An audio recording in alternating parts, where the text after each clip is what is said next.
Well, welcome to our next session. Our next guests and presenters are Farida Limbong, who has been leading business development of examination services Indonesia for over 6 years now.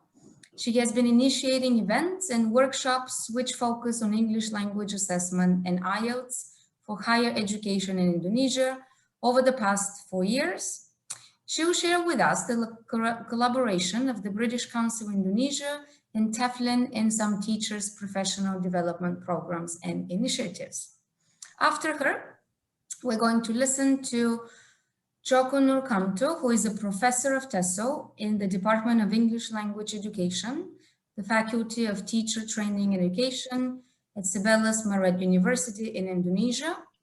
He's currently the president of TEFLN, which is the Association of the Teaching in English as a Foreign Language in Indonesia.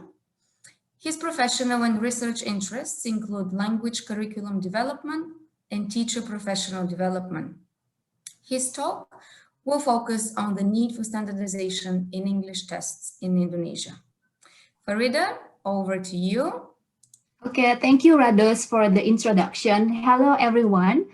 My name is Farida Limbong from British Council Indonesia Examination Services team. So the British Council has been conducting workshops, seminars, and other programs to support professional development of English language teachers in Indonesia. And TEFLN has been a long-time key partner of the British Council Indonesia in doing these activities. So TEFLN, or the Association of Teaching English as a Foreign Language in Indonesia, is a non-benefit organization. It aims to promote the quality of teaching English, and it has members across Indonesia, ranging from institutions such as universities to individuals focusing on teaching English. TEFLN is widely recognized in Indonesia and has partnerships with many international organizations. So this May and June, the British Council English team, together with TEFLN, we delivered a number of webinars reaching over 14,000 people. So moving to online events has helped us reaching more people. And our webinars are accessible to teachers across Indonesia, overcoming our geographical barriers. And in addition to that, in this month, just before the New Direction Conference, we, in collaboration with TEFLN, we also conducted the third National Symposium on English Language Assessment. So English Language Assessment has been one of our focuses over the past few years. And this annual symposium has provided a forum for educators, practitioners, and also experts in Indonesia to discuss challenges arising from the current practices in the design and use of English language tests for students in Indonesia. So together with TEFLN and also higher education institutions in Indonesia, we hope that we can contribute to the policy change in English language curriculum and assessment in Indonesia. So if you'd like to watch the recordings of the sessions, you can visit British Council Indonesia YouTube channel. And we've been inviting TEFLN to New Direction Conference over the past few years. And we are grateful to have Professor Joko Nurkamto, the president of TEFLN, to share insight on the need for standardization in English tests in Indonesia. So I hand over to you, Professor Joko. Yeah, thank you, Mbak Farida. Before I present further, let me share my screen.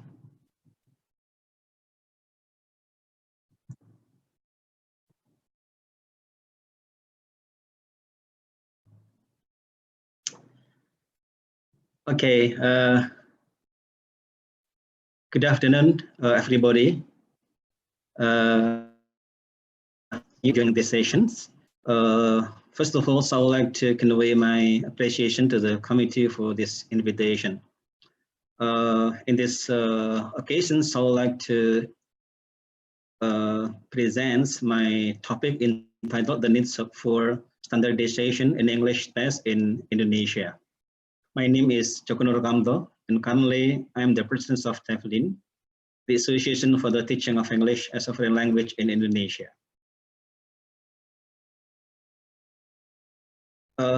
Unlike in other countries like Malaysia and Singapore, English in Indonesia is is a foreign language, but it is the first foreign language. So consequently, English is taught as an elective subject in elementary schools and a compulsory subject in junior high school, senior high school, even in a university. Bapak Joko, I'm sorry to interrupt you, Bapak. Can we change the presentation into slide mode, Bapak? In slide, right? Yes. It is? Is it? Yes, thank you, Bapak. Right. Okay. Let me go on. So, English as an elective subject in elementary school. So some elementary school teach English, especially in the urban areas. It means that not all elementary school teach English as a subject, but in junior high school, senior high school, and even in a university, English is taught as a compulsory subject. Okay. Now let's focus on English at the university. English subject at the university is divided into two groups. The first is in English department. It's about 120 credit hours, and it is taught in 8 semesters. But in non-English department, English is taught in semester 1 and semester 2. It has 2 to 4 credit hours. Some universities or some faculties have only 2 credit hours, but some others have even 4 credit hours. And usually taught in semester 1 and semester 2. The main purpose of learning English in Indonesia is for university students, especially to understand references written in English. Because as we know that most of references in Indonesia are still written in English. So to support the success of the study, the university students should read references in English. So that's why English is very important for university students. So it can be regarded as instrumental motivation. So ideally, there should be standard of leveling of English competencies or competence for elementary school graduates, junior high school graduate, senior high school graduate, and university graduates. The aspect may include listening, reading, speaking, writing, communication strategy, and the quality of language or language code like vocabulary and grammar. For example, reading competence. I focus on reading because among the 4 language skills, reading is the most important language skill in Indonesia, referring back to my information that English in Indonesia is for understanding and grasping the information written in English, especially scientific references in universities. So I focus on reading comprehension. This is the example of reading competence for elementary school graduates. Number 1, recognizing names, words, and phrases they know, and use them to understand very simple sentences if there are pictures. Number 2, understanding words and phrases on everyday signs such as station, car park, and no parking. 3, understanding simple form well enough to give basic personal details, name, address, and date of birth. Number 4, understanding very simple instruction if they are spotted by pictures. Number 5, understanding simple messages written by friends or colleagues, such as back at 4 o'clock. And this is an example of reading competence for non-English department students. Usually, those in the first year of university. Number one, understanding main points in factual texts on subject of personal and professional interest. Number two, finding and understanding the information they need in browser, leaflets, and other short texts relating to their interests. Number three, understanding the main points in short newspaper and magazine article about current and familiar topics. Number four, following simple instruction using familiar types of equipment. Number five, understanding simplified versions of novel and following the storyline in short stories. And number six, understanding private letters about events, feeling and wishes well enough to write back. Okay, now let's focus on higher education institution in Indonesia, including universities. According to Higher Education Statistics 2019, there are 4,670 higher education institutions, including 6 categories. Number one, universities, 633 units, institutes, 238 units, School of Higher Learning, 2,501 units, academies, 909, community college, 36 units, and polytechnics, 304 units. And these universities are scattered from Sumatra Island to Papua Island, and there are in fact more than 13,000 islands in Indonesia, including big islands and small islands. And among higher education institutions, there are a number of institutions that have a language center. Yeah. Until now, 2020, there are about 120 language centers in Indonesia in a university. And the language center developed tests of English proficiency to be used internally, such as certifications of English competence for students as a requirement for graduation. As a result, various names of tests have appeared, such as Test of English for academic purposes, Proficiency Test of English as a foreign language, Test of Academic English Proficiency, Udayana Academic English Proficiency, and Test of English Language Proficiency. In fact, there are still a number of names, which are relevant to the number of in Indonesia. Since there is no standard of reference for developing this test, the result of this test vary widely and cannot be compared with the result of similar tests in other places, whether in Indonesia or in other countries. Okay. In the last 2 years, TEFLIN has taken active part in academic activities organized by British councils like National Symposium on English Language Assessment and New Directions Conference on English Language Assessment. For example, in 2018, we took part in the second National Symposium in Jakarta. The theme, the alignment of teaching and assessment in learning system. In the same year, we also took part in the 6th New Directions Conference with the theme Standards in Learning System. And then in 2019, we also took part in the 7th New Directions Conference in Japan with the theme Realizing Potential, Policy, Engagement, and Impact. And this year, 2020, we also taking part in the 3rd National Symposium, which is conducted online with a theme looking to the future, Language Assessment 2020 and beyond.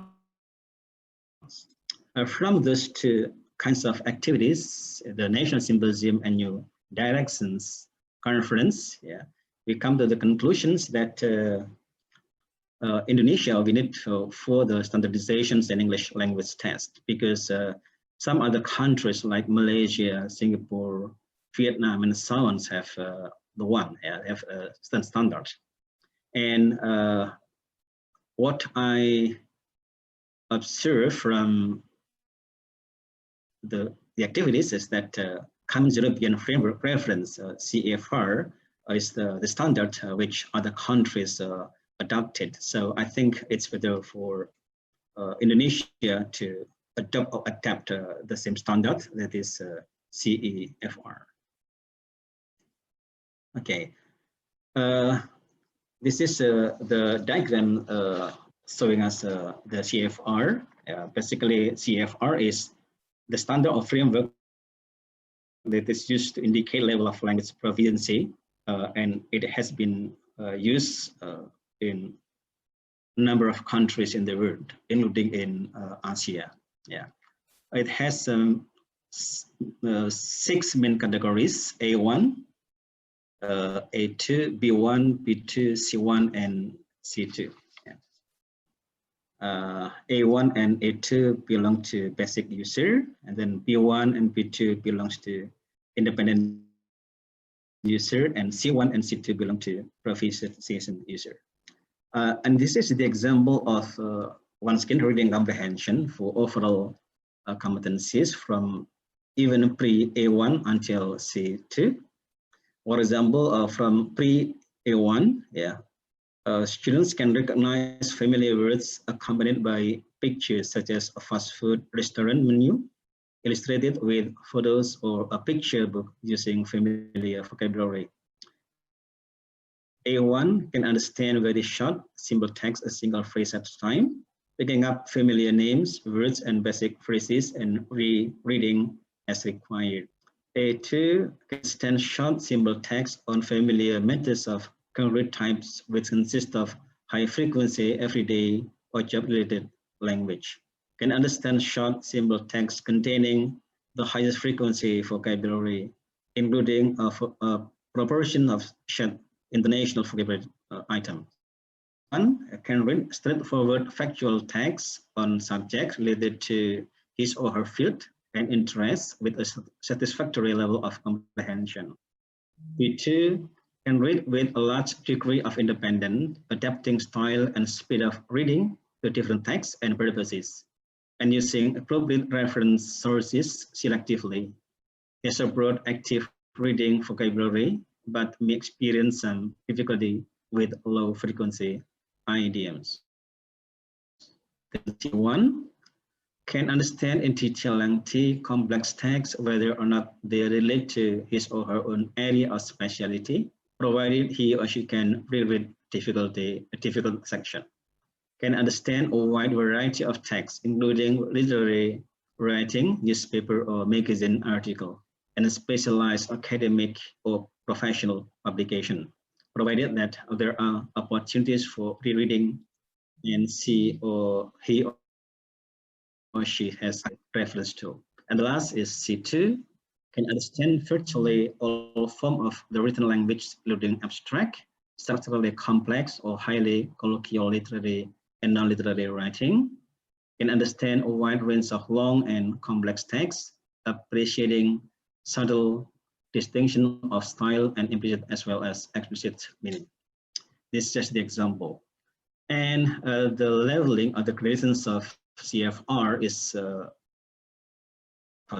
relevant to the gradation in Indonesian qualification framework, as indicated in Prudential Decree number 8, 2012. Yeah, we have 9 levels here, from level 1 until level 9.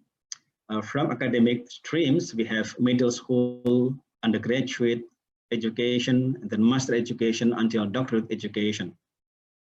And from vocational school, middle school, we have vocational middle school, and then profession and specialist, and so on.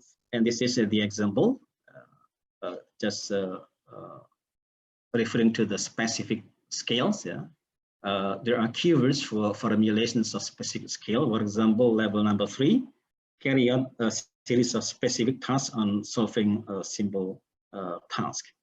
Level 4 for Diploma 2, complete wide scope and case-specific tasks, select standard method, overcome factual problem. Diploma 3, Level 5, accomplish wide scope task, select various methods, formulate solution to procedural problem. Level 6, Bachelor undergraduate student, apply, study, design, and utilize science, technology, and art in solving procedural problem. And then level 7, profession, manage and evaluate resources comprehensively for strategic organizational development, solve problem with a monodisciplinary approach. Level 8, master degree, develop science, technology, and art through research, innovation, and examination. Solve problem with an inter and multidisciplinary approach. And the last is level 9, doctorate degree, develop and expand new science, technology, and art through research. Solve problem with a multi and transdisciplinary approach. So I think the leveling in CEFR is almost the same as that in Indonesian qualification framework.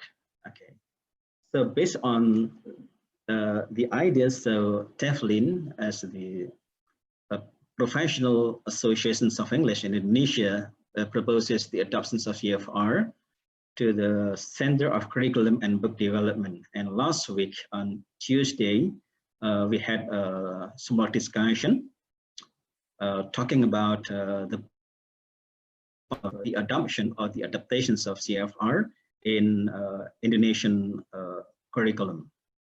And fortunately, our proposal was accepted by the head of Center of Curriculum and Book Development. And even we are what they call involved in the designing and developing of national curriculum. So hopefully in 1 or 2 years, Indonesia will have a new national English language curriculum, which we hope will serve as a blueprint for the implementation or the enactment of English language learning and assessment. And I think for TEFLIN, it is a very remarkable achievement. However, to realize this idea, I think TEFLIN could not work alone. And I think we have some partners like Ibu Farida mentioned in the beginning of this session. And British Council is one of the loyal partner for TEFLIN. That's why we would be happy if British Council continues to offer its contribution to TEFLIN, to ensure the best possible realizations of this idea into practice. I think that's what I would like to highlight in this presentation. Thank you very much for joining us. Okay, thank you. Thank you very much, Professor. We have a few questions from the audience. Okay. So the first question is from Jamie Dunley, who says, I think common standards with local adaptations are really important. At the same time, I think we need to be flexible about the target goals we set.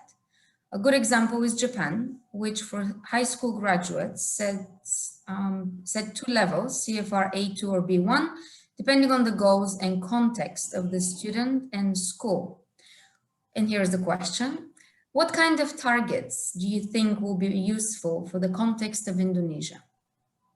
So, right, thank you for the question. I think the appropriate word is adaptation, not adoption, right? Because CFR is created in a Europe context, but Indonesia is quite different from Europe. So I think we have to adapt, the adapt CFR for the context of Indonesia.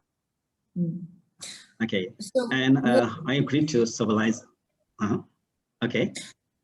So could you define maybe a bit more the context of Indonesia when you say that?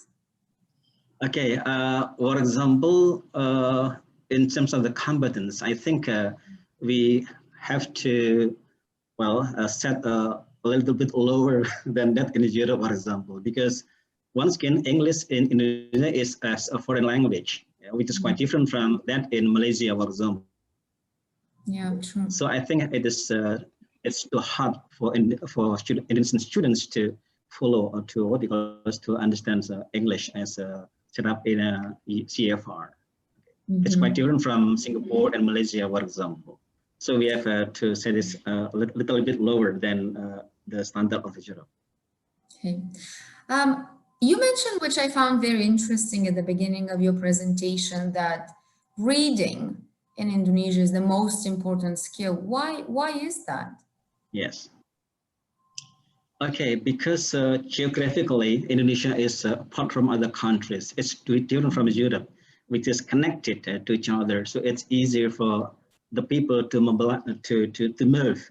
from one country to other countries. So it is easier for them to communicate using the same language, quote unquote. But Indonesia is surrounded by the sea, so it's hard or difficult for Indonesian citizens to go to other countries except by plane, and it's for specific persons. And that's why speaking is not so important, because there is only a number of just few people using speaking skill. Speaking, listening, and writing. I think writing is just for writing articles, something like that. But the most important is reading, because in university, they have to read references. And unfortunately, most of references in Indonesia are still written in English. I found the statistics that it's about 85% of references in Indonesia are still in English. Consequently, to be able to create science and technology well enough, you have to master English.